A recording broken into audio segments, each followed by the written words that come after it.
अस्सलाम स्टूडेंट्स, उम्मीद है कि आप सब खैरियत से होंगे। आज हम डिस्कस करेंगे फर्स्ट ईयर मैथमेटिक्स का पेपर, ओल्ड पेपर डिस्कस करेंगे, एमसीक्यूज विद डिस्कशन। तो फर्स्ट वन शुरू करते हैं। The property used in a+1 bracket के अंदर और बाहर आपका +3/4 है, और फिर बाहर ए लिखा हुआ है प्लस और इनटू में लिखा हुआ है 1+3/4। तो दिस इज़ आपके पास ये एसोसिएटिव लॉ है विद रिस्पेक्ट टू एडिशन। तो यहाँ पे विद रिस्पेक्ट टू नहीं पूछा गया, तो यहाँ पे एक प्लेयर है, एसोसिएटिव है, कॉम्यूटेटिव है या एडिटिव है। तो अगर आपके पास ऐसे होता है a+b=b+a, तो ये आपका कॉम्यूटेटिव लॉ था, ठीक है। तो यहाँ पे 3 है तो एसोसिएटिव 3 से एसोसिएटिव है, तो बी ऑप्शन इसका राइट ऑप्शन है, ठीक है। उसके बाद इफ़ a आपके पास दिया गया a और ब्रैकेट के अंदर फिर a और b लिखा है और फिर ब्रैकेट बंद है, और फिर एक यहाँ पे एक नोट करने वाली बात यह है कि इस सेट के अंदर 2 एलिमेंट हैं। क्यों आपके पास ये ब्रैकेट के अंदर 2 एलिमेंट लिखे हैं, ये एक ही कंसीडर होगा इन सेट के अंदर। एक ये सेट है और एक ये वाला सेट आपके पास एलिमेंट है। तो वो कह रहा है then the number of the element of the P of a कहते हैं पावर सेट को। तो पावर सेट के अंदर कितने एलिमेंट होंगे कहता है। तो इसका एक फार्मूला आपने याद रख लेना है, 2 लिखें और उसके ऊपर आप सेट के अंदर जो जितने एलिमेंट्स हैं वो ऊपर लिख दें, 2 की पावर 2 है तो ये 4 है। तो पावर सेट के अंदर जो सेट ऑफ एलिमेंट्स होंगे वो कितने होंगे आपके पास, वो 4 उसकी तादाद होगी, ठीक है। तो ये इसका राइट ऑप्शन है 4। तो उसके बाद थर्ड ऑप्शन है मैट्रिक्स ABCD इज़ डैश। तो कहता है जी ये आपका कौन सा मैट्रिक्स है। कहते हैं एक देख लें आप, एक ही रो है, कॉलम जितने मर्जी हों, तो ऐसे मैट्रिक्स को हम कहते हैं रो मैट्रिक्स बोलते हैं। तो this is D option. Then 4 question है इन ऑर्डर ऑफ द एक एक्स आपके पास मैट्रिक है जिसका ऑर्डर आपके पास है 3×2 and then and that of the A, और ए आपके पास है उसका ऑर्डर है आपके पास 2/2। तो देन कहता है ए और एक्स ए का ऑर्डर मल्टीप्लाई करवा दें तो क्या ऑर्डर आएगा। तो इसके लिए एक आप याद रख लें, अगर एक आपके पास है मैट्रिक्स हो m×n हो और एक आपके पास bn×p हो। पहले तो ये याद रखें, मल्टीप्लिकेशन के लिए ज़रूरी होता है कि पहले जो मैट्रिक है उसके कॉलम और दूसरे मैट्रिक्स के रो बराबर हों, तो फिर वो उसकी पॉसिबल होती है मल्टीप्लिकेशन, अदरवाइज़ नहीं होती। तो यहाँ पे a n बराबर है, तो आपका जो इसका रिजल्टेंट ए बी का जो ऑर्डर होगा वो होगा m×p होगा। जिसको याद रखने का तरीका ये है। तो यहाँ पे क्या है, x और a है, x पहले रखा हुआ है, तो यहाँ पे इसका ऑर्डर जो है वो पहले एलिमेंट और यहाँ से दूसरा है, तो ये होगा 3×2 होगा। तो राइट ऑप्शन है A. An equation which remain unchanged, कहते हैं एक ऐसी इक्वेशन जो चेंज ना हो when x is replaced by 1/x, जो x की जगह पे 1/x रखें तो वो चेंज ना हो। तो ऐसी इक्वेशन, ये डेफिनेशन है, रेसिप्रोकल इक्वेशन बोलते हैं। जिसके अंदर रेडिकल आ जाए उसको हम रेडिकल इक्वेशन कहते हैं, जिसको हम रिड्यूस किया जा सकता है उसे हम रिड्यूसिबल कहते हैं। एक्सपोनेंट जिसके अंदर हमारे पास कांस्टेंट की पावर वेरिएबल आ जाए तो उसे एक्सपोनेंट बोलते हैं। तो यहाँ x है और 1/x है, x और 1/x के एक दूसरे के रेसिप्रोकल हैं, तो इसी से इसका नाम क्या है, रेसिप्रोकल इक्वेशन बोलते हैं। When x is cube 2x square plus 3x plus 3 is divided by x minus 3 reminder, कहते हैं इसका रिमाइंडर क्या आएगा। आप सिंपली क्या करें, आप जो है x की वैल्यू निकालें।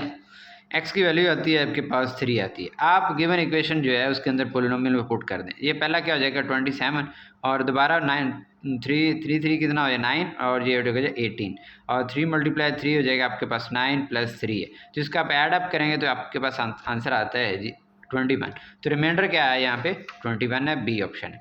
तो in question number 7 in p of x over q of x is if degree of p of x, अगर ऊपर वाला जो पोलिनोमियल है उसकी डिग्री जो है वो इक्वल या ग्रेटर हो क्यू ऑफ एक्स से, तो उसे हम क्या बोलते हैं, इम्प्रॉपर बोलते हैं। अगर लेस होती तो उसे हम बोलते हैं प्रॉपर। तो क्वेश्चन नंबर 8 है इफ़ ए एन आपके पास एक जनरल टर्म दी गई है, तो -1 की पावर n+1 है और 2/2n है, देन ए 5, आपने फिफ्थ टर्म बतानी है। n की जहाँ पे आप फिफ्थ पुट करें, 5 + 1 6, 6 -1 की पावर 6 है तो इवन है तो +1 आएगा, तो आपके पास 2 की पावर 5 क्या होता है 32 होता है, तो 1/32 इसका आंसर है। उसके बाद है question number 9 if H is a harmonic mean between A and B then H, ये हार्मोनिक मीन का फार्मूला है। तो सिंपली इसका ए ऑप्शन है। 6 पॉइंट आपके पास है, ये सीक्वेंस और सीरीज़ वाला आखिरी टॉपिक है, 6.10 है। उसके बाद आपके पास क्वेश्चन नंबर 10 के अंदर 8 फैक्टोरियल ओवर 7 फैक्टोरियल, जिसको आप सिंपली आप फैक्टोरियल को ओपन करें 8 फैक्टोरियल ओवर 7 फैक्टोरियल, और इसे आप कैसे लिखें 8 multiply 7 factorial over 7 factorial, cancel out करें तो आंसर इज 8। तो राइट ऑप्शन है यहाँ पे सी। वो कहते हैं 11 क्वेश्चन में अडाइज थ्रो, लूडो का एक दाना है, आपने उसे थ्रो किया है, तो what is the probability to get 3 dot. उसके ऊपर कहता है कि प्रोबेबिलिटी क्या होगी 3 आने की। तो देख लें आप लूडो के दाने के अंदर, डाइस के अंदर आपका 3 एक ही दफ़ा होता है, तो टोटल पॉसिबिलिटीज़ कितनी होती हैं 6 हैं, तो 1/6 इज़ द राइट ऑप्शन। उसके बाद आपके पास statement is a true, 4 raise to power k greater than 3 raise to power k plus 4 is a true. वही कहते हैं ये स्टेटमेंट कब ट्रू होगी, तो आप सिंपली इसको पुट करके चेक कर सकते हैं।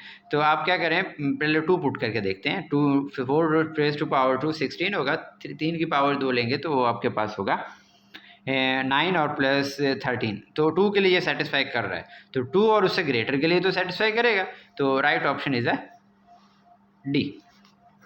The total number of the terms in the expansion x over a and minus 2 over x square 16 power है, तो इसे 16 को बोलते हैं इंडेक्स। तो जब इसको एक्सपैंड करते हैं तो एक पावर उससे ज़्यादा आती है। तो आप याद रख लें जब n पावर हो तो उसकी ओपन करने से जो टर्म्स आएंगी वो n+1 आएंगी, एक एक्स्ट्रा आपके पास टर्म आएगी। तो यहाँ पे 16 है तो इसका जो राइट ऑप्शन है 17 होगा, उसके अंदर एक ऐड करना पड़ेगा। तो उसके बाद है जी 14 के अंदर आपके पास है 9 पाई ओवर 5 है रेडियन इन डिग्री के अंदर। वो कहता है इसको आप कन्वर्ट करें। सिंपली आप क्या करें जी 9 पाई ओवर आपके पास क्या है जी 5 है, तो आप मल्टीप्लाई कर लें 180 ओवर पाई के साथ, कैंसिल आउट करें, कैलकुलेशंस करने के बाद आपके पास आएगा 324। तो राइट ऑप्शन है आपके पास D. Then cos theta into cos theta minus 180 है, तो आप इसको सिंपली इसको इस तरीके से भी लिख सकते हैं कॉस थीटा माइनस 180। तो आप इसको इस तरह से लिखें, कॉज है तो नेगेटिव साइंस हम ऑब्जर्व करते हैं इसके अंदर, तो ये क्या है एक्स एक्सिस का एंगल है तो कॉस थीटा आएगा, और क्वाड्रेंट कौन सा है दूसरा है तो आपके पास नेगेटिव आएगा। तो right option is a B. वो कहता है period of the cosecant theta is क्या होगा, कोसेकेंट का पीरियड क्या होता है, वो आपके पास 2 पाई होते हैं। तो आप याद रख लें साइन कॉस और इसके जो रेसिप्रोकल हैं सेकेंड और कोसेकेंट, उसका जो पीरियड होता है वो 2 पाई होता है। टैन और कॉट का आपका पीरियड क्या होता है, पाई होता है। तो यहाँ पे आंसर आपका क्या होगा 2 पाई होगा। The angle of the horizontal line is called angle of, तो यहाँ पे आपके पास है angle of above the horizontal line is called, ये आपके पास एक हॉरिजॉन्टल लाइन है ये, ठीक है। तो आप अगर इस लाइन से अबव आप जाते हैं तो this one is a angle of elevation, और इसी लाइन से अगर आप नीचे की तरफ आते हैं, नीचे डिप्रेस करते हैं इसे, तो इसे कहते हैं एंगल ऑफ डिप्रेशन कहते हैं। तो वो कहता है जी आपके पास अबव की जानब आपने जाना है, तो यहाँ पे राइट ऑप्शन होगा एंगल ऑफ एलिवेशन। देन 18 है radius of the circle opposite of the vertex A and the triangle A B C. कहता है ए के जो ऑपोजिट है आपके पास रेडियस ई सर्कल का, तो वो क्या होगा, आप याद रख लें ए कैपिटल ए है तो delta over S minus A होगा, right option is a B. Then 19 sine into the tangent inverse 0। आप पहले ये चेक कर लें टेंजेंट इनवर्स 0 क्या होता है, कैलकुलेटर पे भी आप कर सकते हैं, या इस तरीके से कि टेंजेंट कब 0 देता है, तो 0 पे ही टेंजेंट जो है वो 0 देता है। तो यहाँ पे आ जाएगा साइन 0, इसका आंसर साइन 0 क्या होता है आपका 0 आंसर देता है, right option is a C. 20 last reference angle of the tangent theta √3। तो अब आप चेक कर लें कि आपका √3 कब देता है टेंजेंट, तो अब वो आपके पास होता है π/6, ठीक है। तो यहाँ पे राइट ऑप्शन आपके पास है π/3, राइट ऑप्शन है ए। अगर यहाँ पे सपोज ऐड माइनस होता तो फिर भी π/6 ही होना था, क्यों π/3 सॉरी। तो ये क्यों हमारे पास रेफरेंस एंगल ऑलवेज पॉजिटिव, आप चाहे जिस तरफ से मर्जी आए नेगेटिव साइड से या पॉजिटिव साइड से, तो रेफरेंस एंगल जो है वो आपका हमेशा पॉजिटिव रहेगा। तो right option is a C.